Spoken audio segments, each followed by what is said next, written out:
Hello friends, आज हम ये ओल्ड सैमसंग वॉशिंग मशीन है 6.5 kg की WA85 VPL, इसका मॉडल नंबर है। हम इसका स्विच ऑन करते हैं और स्विच ऑन होने के बाद हम पावर ऑन बटन स्टार्ट करेंगे। पावर ऑन प्रेस करने के बाद स्पिन का बटन प्रेस करते हैं और इसके बाद स्टार्ट या होल्ड का बटन हम प्रेस करेंगे। इसके बाद आप देखिए कि इसका पल्सेटर तो घूम रहा है लेकिन ड्रम नहीं घूम रहा। ये ड्रम में घूमने की कई वजह हो सकती है। आप फिर देखिए, बटन स्विच कर दीजिए, प्लग आप निकाल दीजिए और पीछे के पैनल के स्क्रूज हम निकाल रहे हैं। हमने उसका ड्रेनेज पाइप भी निकाल दिया, तो ये स्क्रूज निकाल दिए। स्क्रूज निकालने के बाद ये पैनल पीछे का खुल जाएगा। ये खुलने के बाद आप उसको बैक पैनल खोलने के बाद आप ये देखिए कि नीचे में कोई वायर टूटा तो नहीं है। अगर आपको कोई वायर टूटा नहीं दिख रहा है या कटा नहीं दिख रहा है तो कोई बात नहीं, लेकिन अगर टूटा होगा तो उसे छोड़ दीजिए। अब हम फिर से मशीन का पावर बटन ऑन करते हैं। अब इस बार मल्टीमीटर ले लिया है। मल्टीमीटर से हम ये चेक करेंगे कि हम स्पिन मोटर में करंट आ रहा है या नहीं। स्पिन मोटर की वायर निकल गई थी। ये देखिए, उसमें रेड कलर दिख रहा है टेस्टर में, उसमें करंट तो आ रहा है लेकिन वो करंट कम से कम 240 से 250 वोल्ट का होना चाहिए। रेड कलर का प्लग हम लाइव में डालेंगे और ब्लैक कलर का प्रोब न्यूट्रल में डालेंगे। मल्टीमीटर को 750 वोल्ट पर सेट करना है, एसी पर, जैसा दिख रहा है। अब देखिए, वोल्टेज 240 से 250 के बीच में चाहिए और यहाँ पर वोल्टेज 243 दिखा रहा है। इसका मतलब वोल्टेज स्पिन मोटर के लिए बराबर आ रहा है। अब फिर से पावर बटन को शुरू कीजिए और देखिए कि ड्रम घूमता है या नहीं। स्विच को निकाल दीजिए, मशीन को रोक दीजिए और इसके बाद ये जो सॉकेट है जो स्पिन मोटर का है उसकी वायरें कुछ निकली हुई दिख रही है। ये वायर लूज होने की वजह से स्पिन मोटर से इसका कांटेक्ट नहीं हो पाया। अब हम ये वायर को फिक्स कर देंगे जिससे कि ये वायर बार बार नहीं निकलेगी। इस मोटर में सिर्फ यही प्रॉब्लम है कि इसकी वायर बार बार वाइब्रेशन से निकलती है।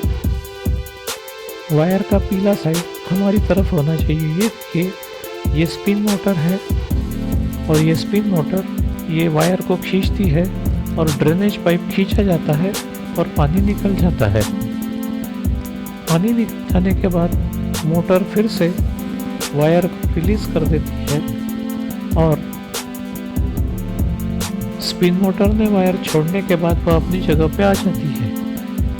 ये पिन यहाँ से निकल गई थी, इस वजह से स्पिन मोटर काम नहीं कर रही थी।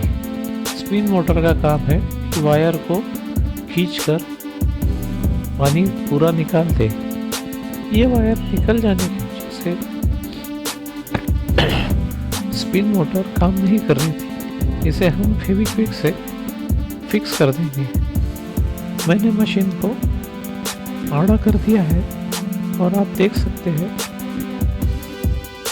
कि स्पिन मोटर क्यों नहीं चल रही थी? ये स्पिन मोटर है, जो गोल दिख रहा है वो स्पिन मोटर है। काली यहाँ पर उसका सॉकेट है, इस सॉकेट में हमें पिन को लगाना है। और ये स्पिन मोटर, उसके पीछे एक कैपेसिटर भी रहता है जिसका एम्पियर अगर गड़बड़ हो गया तो उसे भी चेंज करना पड़ता है। ये देखिए स्पिन मोटर इस तरीके से काम करती है कि वो वायर को अंदर खींचती है, जिससे कि ड्रेनेज का पानी निकल जाता है। जैसा ही पानी निकल जाता है, स्पिन मोटर वायर को अपनी जगह पे पहुंचा देती है। अब हम ये वायर को फिक्स कर देंगे। ये वायर बार बार निकलने की वजह से स्पिन मोटर बंद होती है और हमारा ड्रम घूमता नहीं। ये पिन इसे इस तरीके से फिक्स करते हैं, जिस वजह से पिन का लॉक, ये जो लॉक है वो वहाँ पर फिक्स हो जाता है। अब मैंने फेविक्विक लिया है, जिससे कि जो बार बार निकलने वाला वायर है उसे हम परमानेंट बंद कर देंगे। फेविक्विक के कुछ बूंदे हमने वायर के सॉकेट में डाल दिए और उसे सॉकेट में फिक्स कर दिया है। इसे 5 से 10 मिनट तक बॉन्डिंग होने के लिए रहने दीजिए।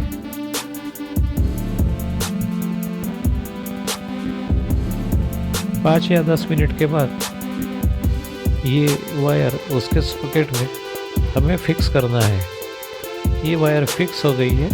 अब स्पिन मोटर, जो आपको ब्लैक कलर का बॉक्स और सफ़ेद राउंड दिख रहा है, वहाँ पर वायर हमने लगा दी है। और ये स्पिन मोटर जब चलेगी तब ये मशीन का ड्रम घूमने लगेगा। इसलिए हमने मशीन को सीधा कर दिया है। अब हम मशीन को स्टार्ट करते हैं। उसका पावर का बटन ऑन करते हैं, फिर स्पिन का बटन ऑन करेंगे और उसके बाद स्टार्ट का बटन हम प्रेस करते हैं। अब आप देखिए कि पल्सेटर और ड्रम दोनों घूम रहे हैं। इसका मतलब इस मोटर में, इस मशीन में सिर्फ स्पिन मोटर का कनेक्शन निकल जाने की वजह से ही ड्रम घूम नहीं रहा था। अब देखिए स्पिन मोटर ने वायर को खींच लिया है और वह ड्रेनेज पाइप का पानी निकालने तक उसको खींचे रहेंगी। जब भी ड्रेनेज का पानी निकल जाता है तो स्पिन मोटर वायर को छोड़ देती है। इस वाइब्रेशन की वजह से वह पिन सॉकेट से निकल गया था। स्पिन मोटर बराबर काम कर रही है और ड्रम भी घूम रहा है। कभी कभी इतनी छोटी सी बात के लिए हमें मैकेनिक को बुला के पैसे देने पड़ते हैं। तो आप पीछे का पैनल खोलकर पूरी वायर चेक कर लीजिए। अगर कोई वायर निकला है तो उसे जोड़ दीजिए, टूटा है तो उसे जोड़ दीजिए, वोल्टेज चेक कीजिए। अगर कैपेसिटर गया है तो कैपेसिटर को चेक कीजिए, उसका एम्पियर चेक कर सकते हैं। उसके लिए अलग से यूट्यूब पर आपको काफ़ी वीडियो मिल जाएगी। अब मैं फिर से उसके पार्ट्स लगा देता हूँ। उसका ड्रेनेज पाइप हमने जोड़ दिया। अब पीछे का बैक पैनल भी हम जिस तरीके से निकाला था उसी तरीके से जोड़ देते हैं। इस तरह से आपको बहुत आसानी से वॉशिंग मशीन का, अगर ये छोटा सा प्रॉब्लम है तो आप घर बैठे ही इसे सॉल्व कर सकते हैं। अब इनलेट कैप फिक्स कर रहे हैं जिससे कि पानी अंदर आएगा। और ये मशीन हम फिर से चला कर देख रहे हैं, जिसमें स्टार्ट करने के बाद आपको ये दिखेगा कि इसमें पानी आना चालू हो गया है।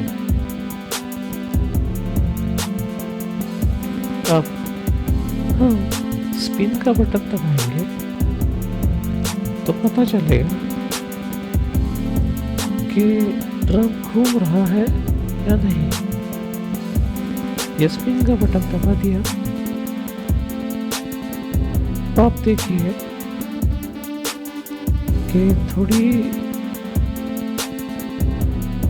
देर में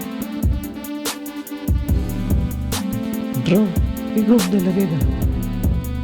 अब ये मशीन बराबर तरीके से काम करेगी। इस तरीके से हम मशीन को घर में ही इन चीज़ों में यूज़ किए हुए प्रोडक्ट्स के नाम डिस्क्रिप्शन बॉक्स में लिंक के साथ दिए गए हैं। Thank you for watching.